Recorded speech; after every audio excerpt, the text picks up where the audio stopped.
This is the Abaddon Planet Podcast, episode 19. I am your host, Joel Abaddon. Kind of excited about this episode. We're talking with Tom Andrews, my first boss. Yeah, and we're going to talk about the book Fish, A Proven Way to Boost Morale and Improve Results by Stephen London, Harry Paul, and John Christensen. It's that book about the world-famous Pike Place fish market. And the reason why we're talking about this book is because of you, the listener. Specifically, Claire Rearick, former student and former teacher of one of my kids at Della Davidson Elementary School here in Oxford, Mississippi. And she reached out to me via Instagram and just was talking about listening to some of the episodes. And I said, hey, do you have any suggestions for books? And she mentioned that some of her colleagues were reading Fish at Della, and that might be a good book. And I remembered thinking about back to when I got hired at Sauk Prairie High School in 2002, and Tom was talking about this fish philosophy, and just remembered that, and I thought, well, I wonder if Tom would come on the podcast and talk about this book. And so I sent an email, or got his contact information, sent him an email, and he was more than willing to come on, and I'm so glad he did. This is a fantastic episode, lots of wisdom. I mean, he retired when I was still teaching at Sauk Prairie, which was a while ago, but he's still working. He's starting doing these like interim positions at different school districts where he's filling in a leadership gap while they're waiting for the next person to be hired, or the next person is before the next person can take on the role. Anyway, doing a great job doing that. He's got a lot of amazing experiences, and he shares a lot of it in the podcast. So I don't want to get more in the way. This is just get in the way of you hearing from Tom. So, but before we do, the disclaimer that we always share when we talk about a book, you know what? We're not going to cover the whole book. There's more value in books than what we can talk about here on a podcast. So if you like what you hear, I suggest you go get the book. Seriously, and this book is fairly inexpensive. It's been around for a while. There's many versions, so you can find it pretty cheap on the used book market. But anyway, there'll be links to purchase the book in the show notes at AbaddonPlanet.com/episode 19. But you can also support that local bookstore, right? So, like Square Books here in Oxford, Mississippi. So without any further delay, here's my conversation with Tom Andrews on the book Fish. But Tom, thank you so much for joining me. And I wanted to start as soon as possible, because as soon as I saw you, I wanted to get into asking about things, and I know that there's going to be some good nuggets, so I wanted to capture as much as possible. Hey, I'm ready to roll. All right, so would you mind giving a quick introduction of yourself, Tom, and some of your background? Yes, my name is Tom Andrews. I have been in education since 1970, and a number of my students have already retired. That's such and it's interesting because I go to a lot of different places, and I run into children whose grandparents work for me, and so it's just amazing. But what a wonderful experience. So I've been a teacher, which I loved. I was a counselor for a number of years. I was an assistant principal, activities director, then a principal for quite a few years, then superintendent. And then I took a break, Joel. I went and coached 2 years at Cleveland State women's basketball. Yeah, I remember. I came to one of those games. Yeah. What an awakening, though. Because here I was sort of rural, pretty much rural, and ended up in an urban college at Cleveland State University, and having the chance to work with all kinds of different athletes from different backgrounds, poverty to people that were in good shape, and the interaction that I had with them was wonderful. I was the academic liaison. I worked on then off-season skills, and then worked on the practice format so that I could work with the head coach on a number of things. And probably the thing I remember most about it were the experiences with the people. I tell you, I've been to some weddings. I've been to some important meetings where I have kindergarten teachers that are 6'4" from the couple of girls that I coach, and it's just fantastic to see. And social workers, it was extremely rewarding. And then when I finished there, I came back and went through a number of events. There was a school shooting, and they called me to that school, and I spent time there doing recovery and became their superintendent. And since then, I've been in 5 or 6 more schools as superintendent where they've run into some difficulty and needed someone. And so I stepped in, and I either worked for a year or 2, or even a couple of cases like 6 months. So, wow. And in this one here, I'm here for the year until June 1 and I've hired someone to replace me already. So we're set to roll. Yeah, I remember. I was talking to my students this morning about, building. So we kind of go through these key behaviors that we want them to do, and one thing is build relationships. And I mentioned I was going to be talking to you today, and just like having a relationship that extends over, decades now, and thinking too about how you've positioned yourself in the education community. That when it was Weston, right? Yes. Weston had that, tragic thing happen, and the administrator lost his life trying to defend students, correct? Yes. I mean, it's just tremendous. And thinking like, here's a district that is just, hurting and just trying to recover, and like to have somebody with your skill set, the counseling, the administration, being able to come in. I mean, it seemed like, the tragedies there, but then the thinking about the role that you fill there, it felt like there was a reason there for you to be there. Yeah. Well, here this was interesting because, see, when children come to school and they're hungry, they don't learn very well. When they're tired, they don't learn very well. But the other thing that's very clear is when they're frightened, they don't learn well. Right. And so when I came, what I had to do was I had to be very around the building a lot. I couldn't sit in an office. I had to be out with the kids, with the staff, because the staff were also dealing with some trauma with that. Oh, yeah. And it was amazing how the kids start to recover when they started feeling better. It took several months and into the year before they could actually just sit and be okay. And when a book dropped on the floor, oh gosh, they weren't alarmed. Yeah. We're early in that process. They were. Yeah. So it just goes again to show you that there are certain basic things that have to happen before children can learn. Mm-hmm. And being safe is one of them. And of course, not being hungry is the other. And in this, our day and age where we're dealing with homeless and kids who've gone through a lot of trauma, it's very important for us to be able to respond. I'll give you an example here, Joel. We have a student that walked when she was 14 years old, walked from Nicaragua through Mexico. Her mother was working on a farm in Wisconsin. Huh. Now, can you imagine a 14-year-old walking all the way through Mexico, somehow finding a way to get to Wisconsin to connect with mother? Now, she went through a lot of trauma in that process. Uh-huh. Here she's been here for 4 years, and she's graduating this spring. Wow. And you look at that, and I look at, here's a youngster that was resilient. Where did that resiliency come from? I think of my 14-year-olds when I was working with them in our district. Who could do that? Mm-hmm. Who could make that walk? And what happens is that when you do then get that student, they're rather sensitive, and you got to be very cautious with how you move forward with that. And it takes time. Mm-hmm. But with relationships and trust building, it works. Yeah, and time. I mean, and you got to put in. You're not just going to build a relationship in I sat down next to him for a minute at the lunch table. We have a relationship. No, it's going to take. No.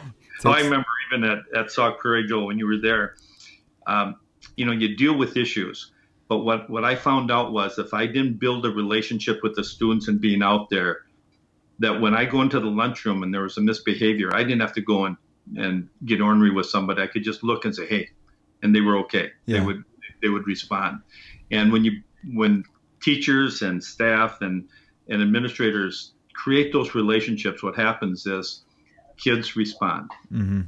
Absolutely. Yeah. I'm thinking about, I think one of the first professional developments I did when I was at Sauk Prairie was we went to the Love and Logic conference, and, talking about, building up this, account, which makes it sounds a little informal, but I mean, it was like, if I'm actually going to build a relationship, that you can do that in the lunchroom, right there. Someone is misbehaving, and that, they can be a little nut, but you give them that look and they're like, yeah, I know. And like, I'll stop now. Like, yeah. So, but I was just also thinking too about one thing that struck me about you, Tom, was that I was just hired, and then I see you in the hallway, and I was going to, it just did the little wave to you, and you're like, hey, good morning, Joel. And I'm like, wow, he knows my name, because like, it was a big, lots of, I mean, how many schools and how many teachers that you had, and how many you got hired also. And the fact that you knew my name, it was just, it said something. And then it's like, okay, I'm with that guy, it was a little thing to start. And now that relationship keeps building and building through other actions, right? Yes, it does. Yeah, and it's like paying it forward, Joel. It's like, people come into our lives for a season or a reason or a lifetime. Mm-hmm. We have all those different types of relationships, and I believe that we're in places because that's where we belong at that time, and I think we build on that, and I have that trust. Every morning I wake up, I'm glad to come to school here, and I'm glad to do the things I'm doing. For example, this morning I just talked with a student. She's a senior. She's in mock trial. She's in forensics. And so I wanted to know how she did in sub-districts yesterday. So I went and talked to the advisor and said, well, halfway through her presentation, she quit. She stopped. Oh, no. And I said, well, why was that? And but here it was, Joe. Listen to this. She was doing a prose, and it was a powerful piece that she had gotten from TED Talk that was The Danger of a Single Story.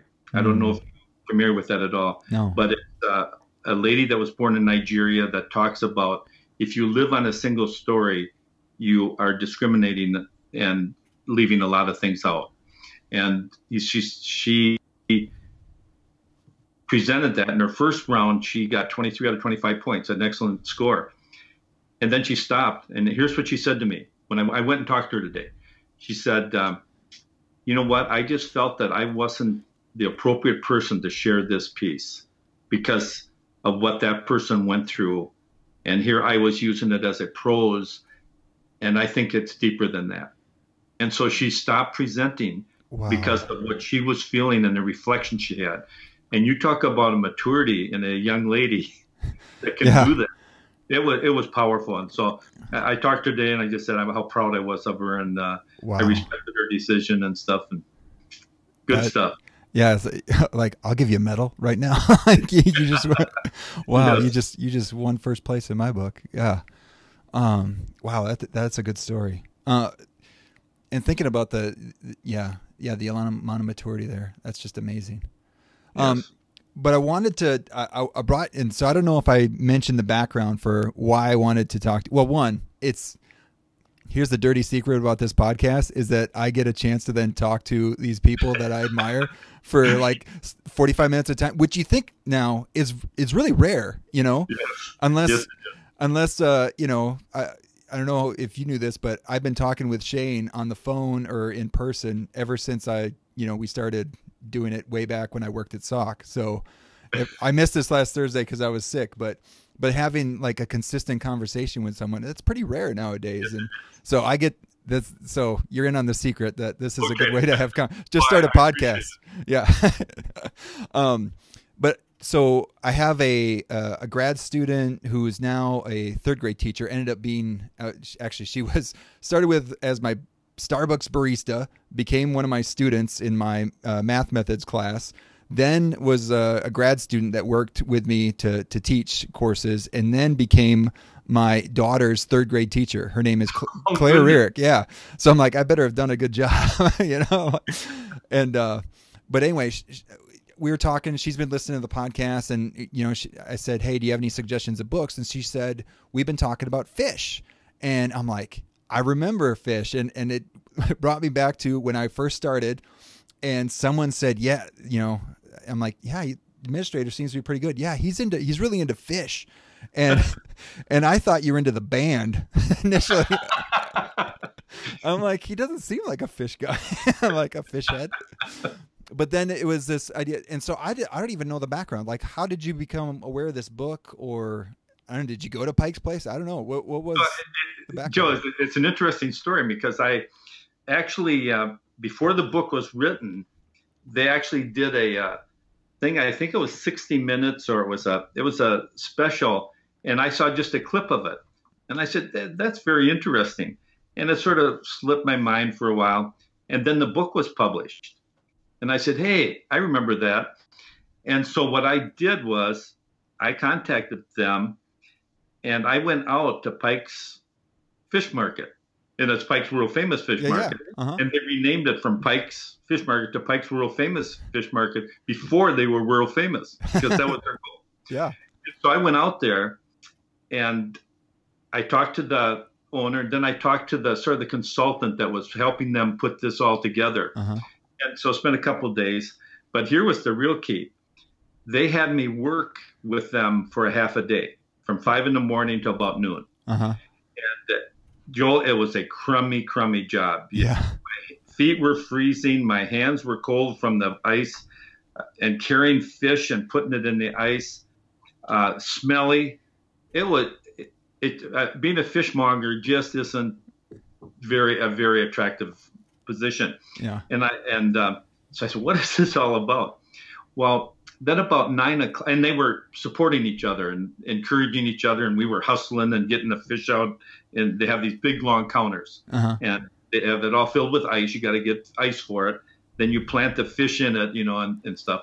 So it's sort of crummy, cold work. And I said, I'm missing something here. And then at 9 o'clock, I discovered what it was all about. 9 o'clock their time. It's coffee break time in the business district there. And all of a sudden, people start showing up. People are out in the area there, and they're laughing and talking. And then the guys start recognizing them. And they go through what I figure is fake, but it wasn't fake. It was sort of fun. And they were saying, hey, catch this fish, and they throw it. What do you have? And he said, I'll have that walleye or that salmon, that fresh salmon. And they throw it across the counter, 15, 20 feet. Now, I don't know if you ever tried to catch a fish, No. Especially a slimy fish like that. And you have this paper thing that you're using to catch them with. Well, it's hard. I had to cup it in, and it was all over me. It was just, but they could do it. And then they have one of these fake fishes.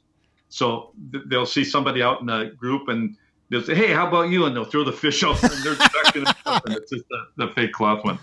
But all of a sudden, I recognized sort of the wisdom of what they were about, and the wisdom from the book. And it's here. This isn't new.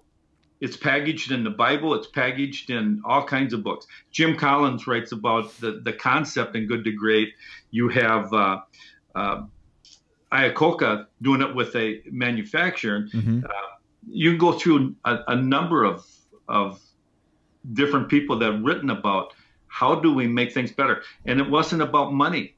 It wasn't about getting more money. It was all intrinsic. And so here, I talked to this young guy then after we'd worked for a day.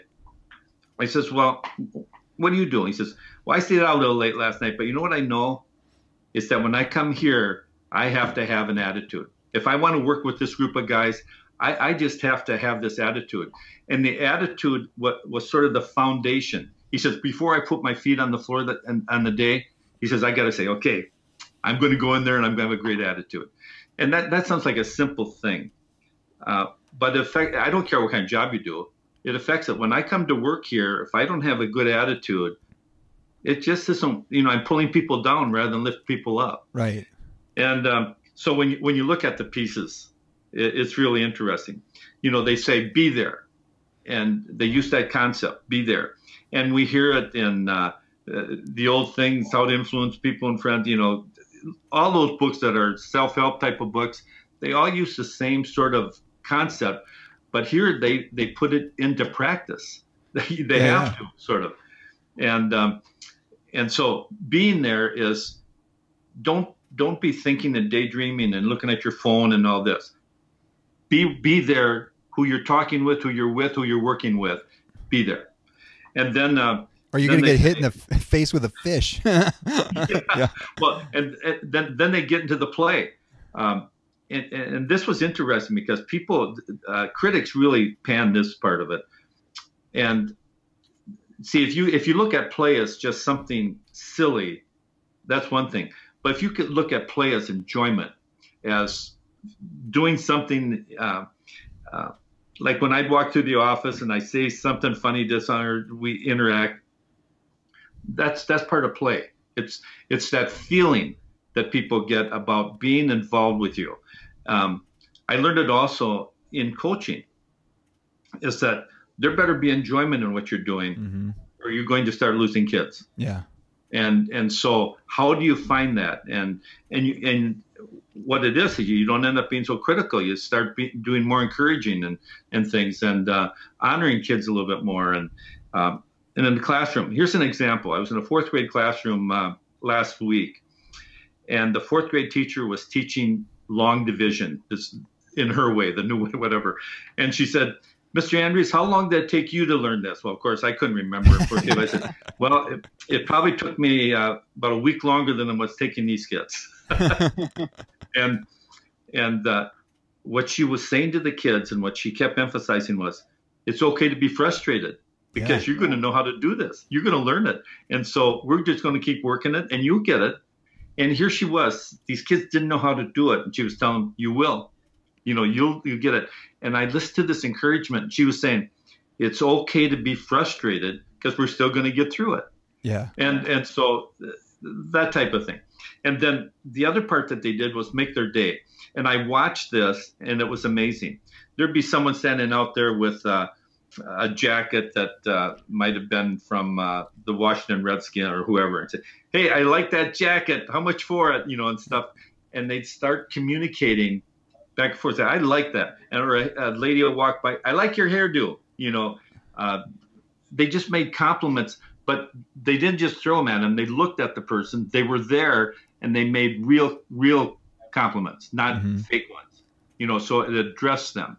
And so you put all those pieces together, and you can see it framed in all kinds of books, all kinds of educational philosophy, and it's very practical. So, if people start panning to this new concept of fish, and really what it was a practical application, or an example, actually, of what you can do where you are and make it better. Mm-hmm.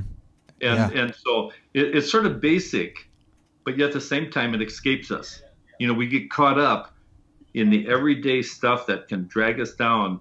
And there's plenty of that. There's plenty of that stuff around us. And so you got to keep the focus, and you got to say, we can deal with that. We can get through that. Well, and I saw, my wife worked up until recently for Chick-fil-A, the local Chick-fil-A here. Yeah. And so, their whole ad campaign right now where they have the little stories, it's all about people where Chick-fil-A has made their day, right? Like these little moments where it's tying the tie, or the person that can sign, and for the the person that can't speak, and all that sort of thing is making their day. And think of that as well, that's definitely one of the things that I learned from the book was coming up with that. Did we hit them all? Did you hit all four of them? Well, I did, but the thing is, there's so many examples with that. I wanted to share these with you. When you talked about learning how to teach better. Yeah. When I look at this, I said it's not a new message, and learning how to teach better. I can go back to childhood teachers and see these things that somebody says, "Hey, that's new." It's not new. It's it's what it is. It's responding to kids. It's dealing with kids in a personal way, and it's those relationships of trust. And then this is the piece that people sort of miss: high expectations. Yeah. Kids want to be successful, and what we have to do is provide that road path, so that path is there for them to be able to overcome some of those things that are in everybody's way somewhere. And so it's not new, but you asked the question, if there were two or three things about this, I would pick one. Situation can determine attitude if you allow it. And you have these situations, and I know you've gone through it, Joel. I've gone through it. My children have. You go through tough things. Yeah. How do you respond? And the thing is that if we allow the situation to dictate our attitude, we get it a little bit reversed, and that makes it challenging. That doesn't mean you're not down or bummed out about something or feeling bad about a loss, but you know how to respond to it. Yeah. Can I tack onto that one? Can I tack onto that one? Can I tack onto that one? You bet. So, like, just an example. I had my dad passed away, was an alcoholic towards the end of his life, and lost him way too early. Way too early. But when that happened, and I had a perfect example of friends, family, my faith community coming around me and saying, this is what it's like to love on somebody in a time of need. And now even thinking like, I've got this part of me that, I miss my dad and I wish he was here, but now I've got a way to connect with other people that are dealing with the same thing. And it's like, I don't like that I have it, but now I have a way to connect, and I have a way to support, and I have a way to extend. And even something that happened during that time is I was given a comfort cross, a little thing to hold in your hand during that time. And now that's become something that I've given to many folks, where, I found because I was carrying all the time, and I did find a lot of comfort in it. And now when I hear about people that are experiencing something, I will give them a comfort cross as a way to like, hey, someone gave one to me and it helped, and I want to give it to you. And it's like, again, like you said, like that situation, I could still be just angry and upset about that, or, using the situation to think like, how can I use it to benefit others? Right. You bet. Yeah. Sorry, I interrupted you. No, that's a perfect example. I grew up without a father, and my mother left when I was in 7th grade, and I became somewhat of a bad character for a while there, responding to that. And but you eventually get to the point where you say, well, these behaviors are my choices. They're the choices I'm making, and you eventually say, okay, how do I want to be? Where do I want to be? Right. And I think learning how to handle frustration is a part of what this fish philosophy is. But I don't hang on to just fish philosophy. I look at it much broader than that. And probably my faith walk, I lean heavily on that than I do fish philosophy. I think fish philosophy grew out of a number of things. Yeah. And so it's a matter of the type of choices we make. The other thing, being able to make a response that's genuine. So often today, somebody will say something and they're past you by the time you're in. How you doing today? And hey. And I remember an old timer, Pete Bloom, an optimist in Sauk Prairie, that said, I said, how you doing today, Pete? And he'd say, do you have enough time? But you know what? It made a difference to me when I would ask him that. I would stay and stand by him and say, okay, yeah. I know that Pete's going to ask me this. I better hang around and see how his day is going. Do you remember Wayne Bruno? Oh yes. So I ran into him down here at a football game. I heard that. Oh wow. And then 2, I remember like I'd stand outside my door and I'd say, "Hey, Mr. Bruno, how you doing?" He's like, "It's Tuesday, above the ground, must be good." Yeah. Well, Wayne's going through a tough time right now. His wife has to have heart surgery. Ooh. And so that's coming up. But his wife, Kathy, is just real optimistic, and it looks like everything will go okay. So But that's, when something like that happens, it's tough. Yeah. So so from your high five, you had the 2 there that you had? Yeah, you one any more. Awesome. I think that you can still have fun and work hard. Yeah. It's, people think that, hey, you don't look like you're working. If I'm walking down the hall hassling a kid or something, they'll say, hey, what, that doesn't look like work, but I'm building, and it's part of it. Yeah. And by the way, I love walking down the halls, and I go into classrooms all over and hassle kids and teachers and stuff. And in that process, I know that I'll have to deal with some certain things, and that's laying the foundation for that. What's great is, hopefully the listeners hear about how many different examples you have just from, it sounds like your stop here in River Valley, of how many times you've been in classrooms and how many different connections you've made so far. That doesn't come from sitting in that office and reading all the books on the bookshelf behind you, which there are 0 books on the bookshelf behind. You know what? Mike says, hey, you want us to put some books on the bookshelf? I said, no. I brought those in because the new superintendent says I have a lot of books. I said, I'll tell you what, I'll get bookshelves in here. There you go. So I have them here, and he hasn't delivered them yet. They're ready. But that's a good observation. Yeah, that's right. So I had to, and I wonder what your thoughts are on this, is like there's a point in the book where Mary Jane, the main character, she's about ready to, put this like fish philosophy into practice. And she talks about having faith in the process, and like all the logic is there, but eventually you just need to step out in faith and say, I'm gonna be there. I'm gonna be present. I'm gonna play. I'm gonna make their day, and I have to. I can't think of it as I'm gonna give something and I'm gonna get something out of it. It's just like, no, I just got to put myself out there and have some faith that this will work, in quotation marks. And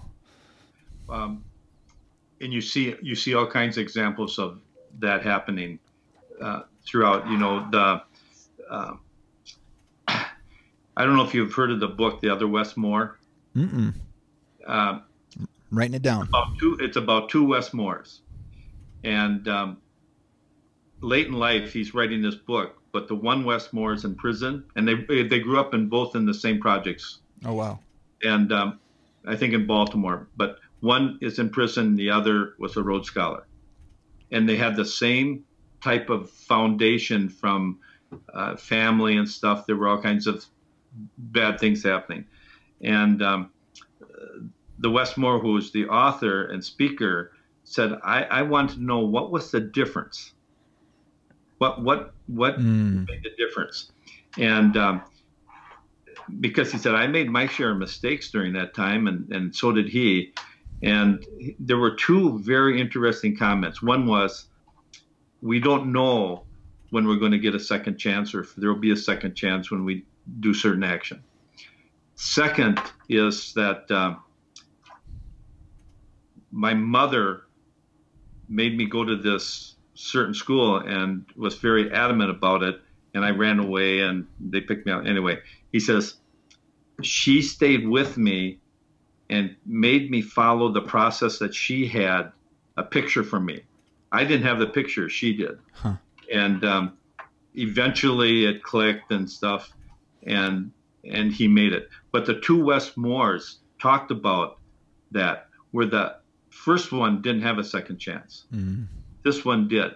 And so when you look at process, what we're counting on is that as educators or as caring people, that we make sure that we provide those opportunities. Look at failure. Look how people look at failure. To me, it's one of the most difficult things and the sort of the worst thing we've done in schools. And that is that we start to define that failure as just terrible. Yeah. And some kids are going to not be successful when they try something. And we already know that, and so the process of saying, you can have a second chance. You can try this. I know of kids that have had a terrible year in school, and then they have the summer break, and they come back and they think, maybe this is the year. Yeah. Maybe this is the year I can connect. Maybe this is the year I'll be able to get it or be with somebody or whatever the situation is. And I know that there are those kids every year. And if we take away those second chances, if we prejudge, if we keep putting failure as a final, we're not going to be successful in what we're doing as an educator. So I feel pretty strongly about, sometimes I don't agree with our method of grading, because if someone messes up one time, it counts them out almost. But that's another whole lecture. But I feel strongly that this type of fish attitude is a caring type of attitude that reaches out and can address things like that.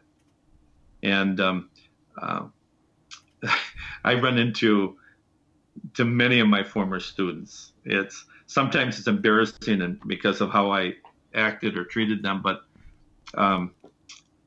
we built a house, and the crew that was doing the framing was one of my former students, and he's one of my former athletes. But he quit basketball. He was an outstanding athlete, could have done a lot of things. This was my first year at Sauk Prairie, and I liked him, but he came in, he says, Coach, I'd rather do these other things than work on basketball. He says, I don't think it's fair to you to tell you that, okay, I'm going to be a basketball player. And he came and told me that, and I tried to talk him out of that.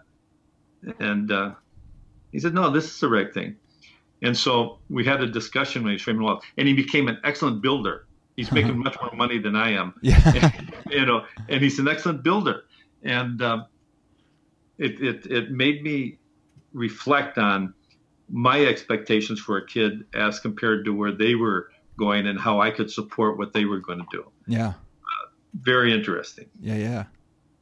Having that, he had his own picture, right? Yeah. And so how do we support them in that? And to listen and be there and encourage them. Yeah. And that's an attitude that I think that you come to education with. I believe every kid has their gift. I believe every kid is here for a purpose. And I think it's our job to help them move in a direction to find that purpose. Yeah. Sometimes it's a little bit more discipline, but always with a lot of encouragement.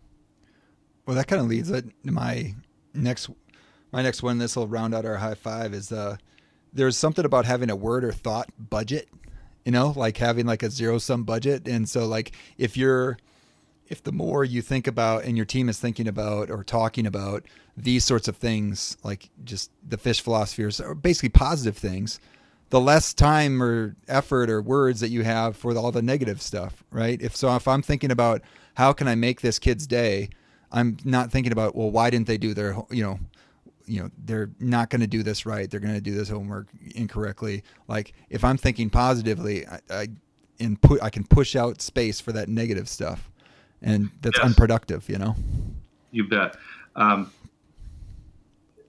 The whole idea, most people want to do the best they can.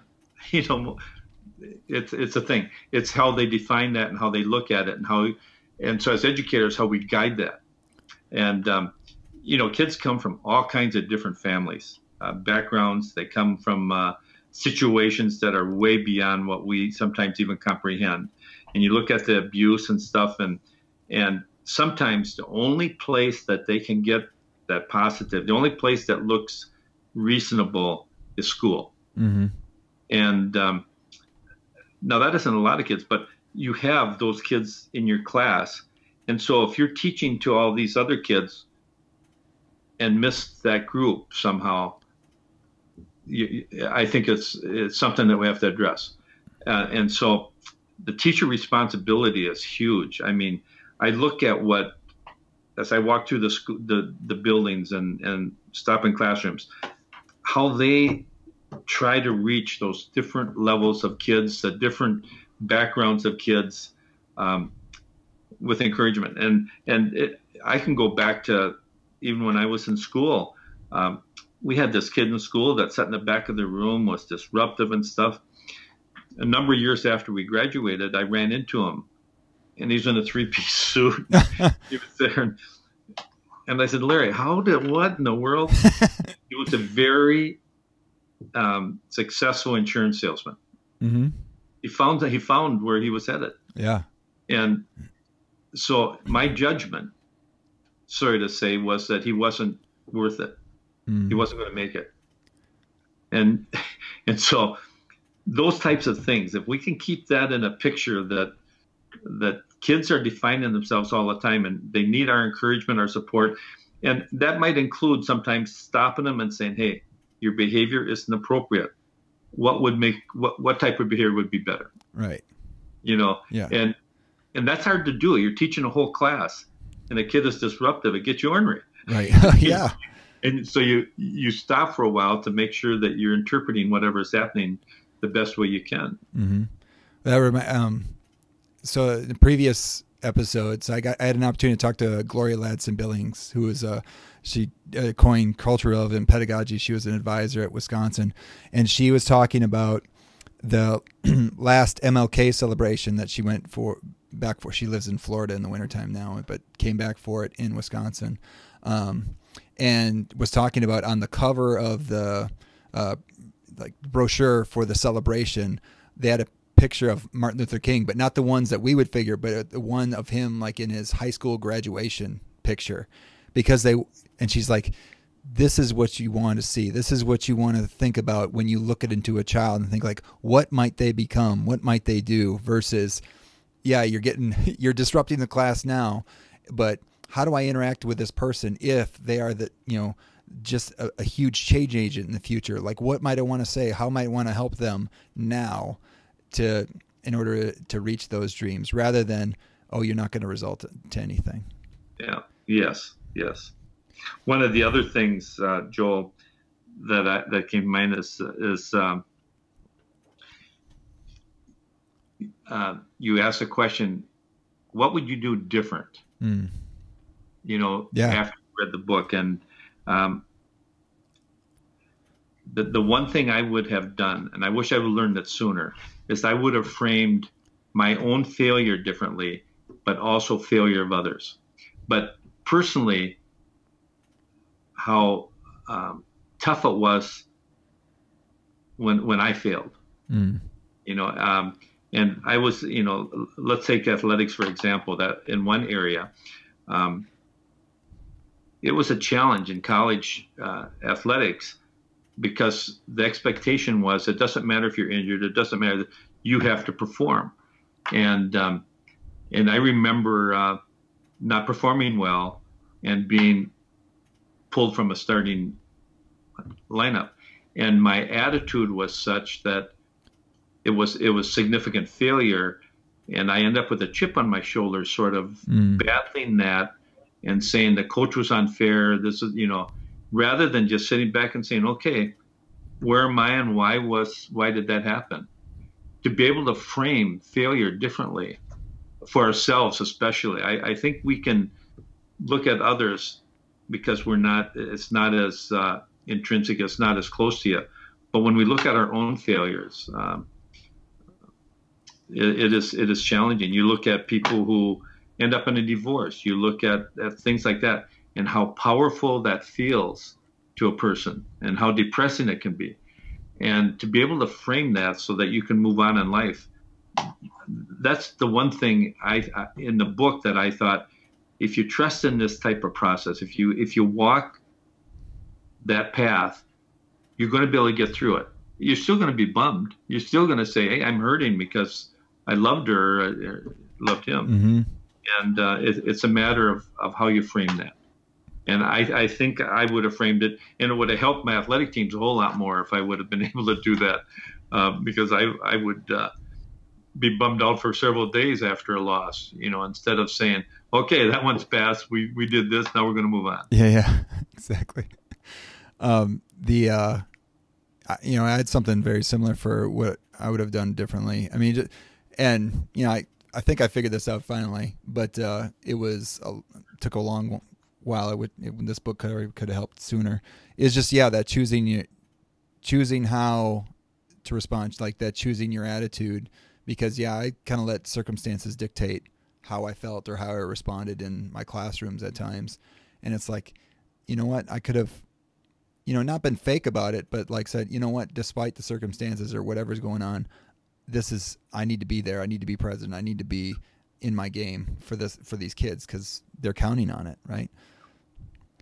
And sometimes, Joel, you hit bottom. There are times that things are just crummy, and being able to look at the reality of it gives you an opportunity to then say, okay, now how can I respond? Yeah.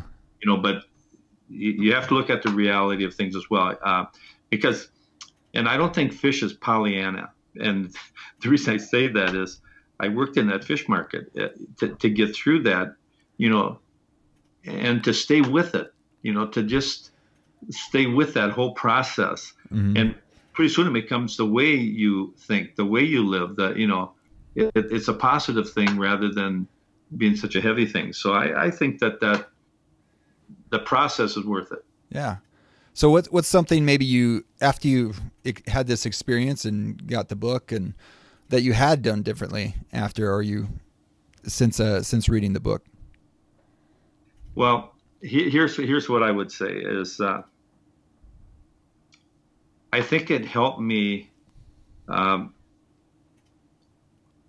how I'm thinking and trying to frame things so I enjoy things and people more. And I don't know if enjoyment's the right word, but it's a comfortable, being comfortable. Not everybody, like when you have an assembly and you walk out to talk to everybody, not to be fearful of going out there and talking to people. Just you're going to do what you're going to do. Or when I address the whole staff, when that is there, I don't have to think, oh, I'm the center here. I got, instead, hey, I have this to share. We're gonna do this. It's that comfort feeling. It's being comfortable with what you know, who you are, and how you're going to behave. I think that is probably not the most important, but probably one of the most important things that I moved through. Okay, that I would say that I moved in that direction. Mm-hmm. It was a growth thing. Yeah. Yeah, I think for me, the thinking about the 2-for-1 deal. Let me explain that. The making their day, is like a 2-for-1, right? If I'm trying to make someone else's day, and can achieve that, not only do they, we've built a relationship, they've got the smile on their face or what their day is made, but then in making someone's day, that also makes your day. It's like buy one get one free at the Culver's down the street. You have a Culver's there? No. Oh my goodness, they would. I mean, seriously, a butter burger in Mississippi would go over, and custard would go over fantastic. So, Craig Culver, if you're out there, you have a franchisee opportunity down here. Hey, did you ever meet my son, Mark? I believe. He's a friend of Shane's. Yeah, I believe I have, but in passing. Yeah. Well, he is a surgeon. He played college basketball, and then he was on a mission trip at Green Bay. Did he play at Green Bay? Yeah. Okay. Yes. And he was on a mission trip, and standing on in Manila, standing on a garbage dump, looked around at the kids and the sore stuff. He says, "They need a doctor. They need someone who can come here and be a doctor." So he came home, and he hadn't done anything to prepare to be a doctor. And because of that experience, that interaction, he went to MATC and took the CNA course and worked at a health center and emptied bedpans and did that all the time he's studying for the MCAT. And so he kept studying, going on these mission trips and stuff, and finally passed it, and then joined the Navy to get a Navy scholarship to go to medical school. Yeah. And so he went to medical school, residency, and then was in the Navy. And he was in Afghanistan in a tough situation in Kunduz, but it was interesting because he framed the experience of his military experience in that. And right now he's in Djibouti, Africa, doing somewhat the same thing. But he talked about that you need 10 to 20 seconds of courage to make the good decision. And he because they were in this combat stuff, and he was having to try to save lives, and some he did and some he couldn't. But he said, you can stand still or you can move forward. Right. Wow. And so when you talk about where you are in life and what you're doing, and it was interesting when you mentioned fish philosophy to me. I still have it, but I had let go of it and morphed it into a broader picture. Mm-hmm. That broader picture includes integrity. It includes courage. It includes faithfulness. So what happens is that you start with this, and what happens is you grow and you merge into something that's a result of this basic philosophy. But that in itself isn't. I'd say biblically, and then the number of other experiences that you have in life takes you. But if you hang on to that idea that having that basic attitude, knowing that life is tough and life is difficult and sometimes it's not fair, you still move forward. You have the attitude of I'm gonna do the best I can, and then when you interact with people, you don't dismiss them. When my grandkids really are amazed that I'll stop and talk to somebody when we're in Disney or wherever, and they say, "Gramps, how come you can talk to those people?" I said, "Well, we're all here, and we're just, it's a matter of being comfortable in doing that." And so this whole thing grows into something very special. Now I'm older now, Joe, so the journey I've walked, I've stumbled, I've made my mistakes, I've recovered, and hopefully I live long enough to be forgiven for the things that I didn't stand up for that I should have, and some things I stood up for that I shouldn't have, and hopefully that cleans all itself out. But still, the basic thing is that attitude, the way you interact with people, the encouragement, being there, and also playing.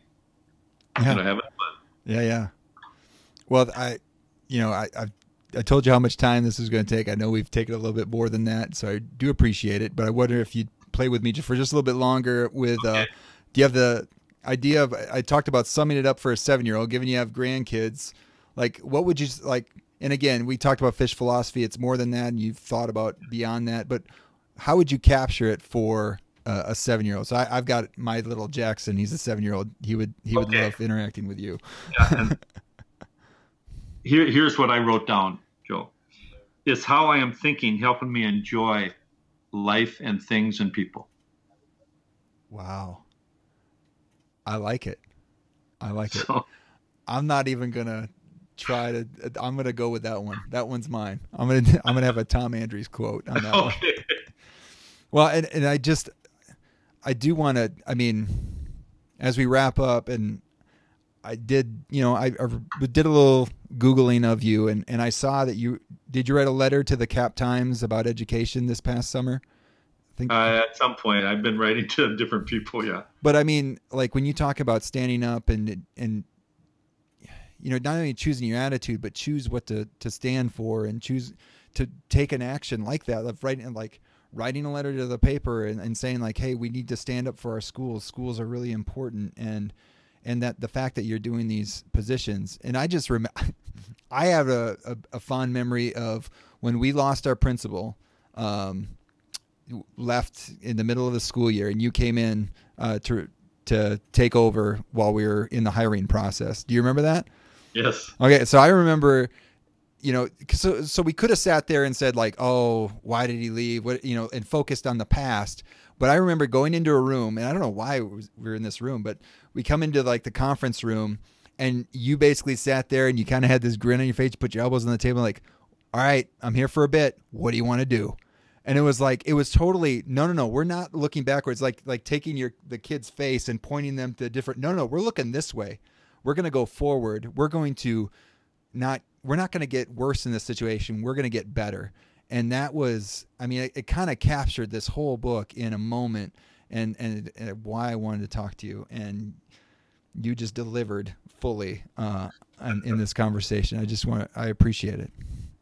Well, Joe, it's fantastic. Ole Miss is a special place down in Oxford, and the only connection I really had was when I follow Archie Manning. Yeah. That's a long time ago. Yeah. Well, I have seen Eli at a 4th of July parade. I was like there's Eli Manning, like watching me carry or drag my kid in a wagon in this parade. I'm like, dang, all right, this is nice. But hey, maybe we'll see him more often now that he's retiring. But thank you for your time, Tom. I actually want to put it in your ear, maybe that we could come talk about something else in the future. I know that you've been going on these trips, and I don't know if Shane's told you, I've been going on some trips focused on service trips to okay, great. Haiti, Kenya. I just got back from Kenya a few weeks ago. Had a chance to do a tour around to some schools there, and so that might be a topic in the near future, or maybe another book. Fantastic. All right. Thank you very much, Tom. Okay.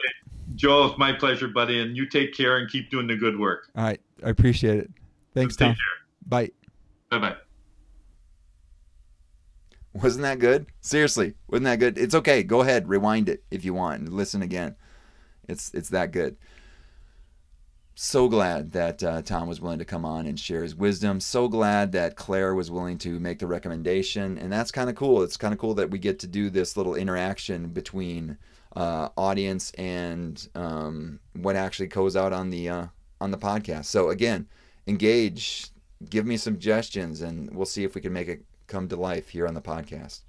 So that is all we have for this episode of the Amidon Planet podcast. If you're looking for ways to support, engage on the interwebs via Instagram, Twitter, LinkedIn, Facebook, all at the handle at Amidon Planet. Always looking for those suggestions, looking for questions and comments. Another way to support the podcast is to subscribe, rate, and review. Every time you do that, you make the podcast a little bit more visible to those out there that are looking to find it, right? You can also like the Amidon Planet Facebook page. Lots of good interactions are happening there. You can sign up for the Amidon Planet email list. We just sent out a code for some free coffee, this last one. It also just gives you updates on what's going on with stuff around Amidon Planet. So I've got another podcast that's coming out. But if you're looking to learn more about that, you can subscribe to the email list, and we'll bring an update on that in the very near future. You can also support through the Amidon Planet store. So every purchase that you make through the Amidon Planet store just supports the production costs, like goes to the production costs of the Amidon Planet podcast. It's not expensive, but it's not free. So very grateful to all you out there that purchased your Be the Good shirts or your Celebrate the Struggle shirts out there. So thank you so much. Those have paid for this next year of the Amidon Planet podcast, but we're always looking to make upgrades in sound quality and other things that we can do here at Amidon Planet. So if you're looking for a hoodie, you're looking for a t-shirt, you're looking even for a coffee cup, we got some coffee cups now. Head to the Amidon Planet store. You can find links to that in my Instagram bio, but you can also find links at amidonplanet.com. Just hit the store link. All right, that is all. Thank you, Claire, for the suggestion. Thank you, Tom, for sharing your expertise. Thank you to Matt Mifflin for sharing his music, and thank you to all of you out there who are seeking to teach better and be the good in the world by investing in the lives of others. This world is a better place because you have decided to use the gifts you have been given to serve others. Thank you for all that you do. Peace.